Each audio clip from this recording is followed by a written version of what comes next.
क्या भारत की करोड़ों रुपए की कोचिंग इंडस्ट्री खत्म होने वाली है? सरकार का एक फैसला कोचिंग इंस्टीट्यूट्स के फाउंडेशन बिजनेस को हिला सकता है। आज की कहानी सुनकर शायद आप भी हैरान रह जाएंगे। सोचिए, एक बच्चा क्लास 6 में है, उसके माता पिता उसे फाउंडेशन बैच में डाल देते हैं। क्लास 7, क्लास 8, क्लास 9, हर साल टेस्ट, रैंक और कंपटीशन।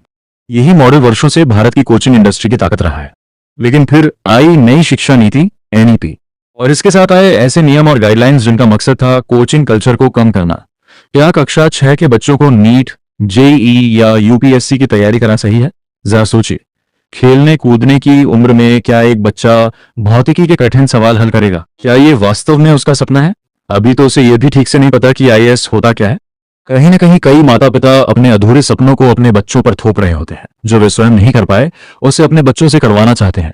ऐसा करके वे अनजाने में उनके बचपन का एक हिस्सा छीन लेते हैं। कक्षा 6 का बच्चा इतनी उच्च स्तर की चीजों को गहराई से समझने के बजाय अक्सर उन्हें रटना शुरू कर देता है।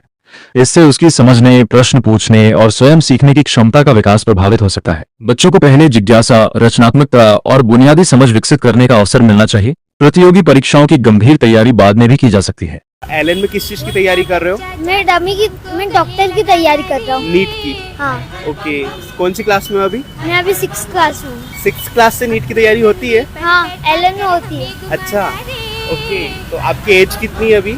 मेरी 11 ईयर हो गई। 12 में रनिंग हूँ। 12 में रनिंग हो। आप जरा कल्पना कीजिए, अगर कल सुबह एक नियम लागू हो जाए कि क्लास 10 से पहले किसी भी कोचिंग इंस्टीट्यूट में एडमिशन नहीं दिया जा सकता, तो क्या होगा?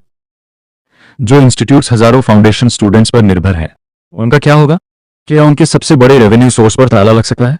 भारत सरकार के शिक्षा मंत्रालय द्वारा 2024 में जारी दिशा निर्देशों में कहा गया है कि 16 वर्ष से कम आयु के छात्रों या कक्षा 10 उत्तीर्ण न करने वाले छात्रों को कोचिंग संस्थानों में प्रवेश नहीं दिया जाना चाहिए। इन दिशा निर्देशों का उद्देश्य छात्रों पर बढ़ते शैक्षणिक दबाव को कम करना और उनके मानसिक स्वास्थ्य की रक्षा करना है। अगर इस नियम को पूरे देश में सख्ती से लागू किया जाए तो कम उम्र के छात्रों के लिए चलाए जाने वाले कई फाउंडेशन बैचों पर बड़ा असर पड़ सकता है, जिससे कोचिंग उद्योग की आय भी प्रभावित हो सकती है। आपकी इस विषय पर क्या राय है? कमेंट में जरूर बताइए, और अगर वीडियो पसंद आई हो तो चैनल को सब्सक्राइब करना न भूलें।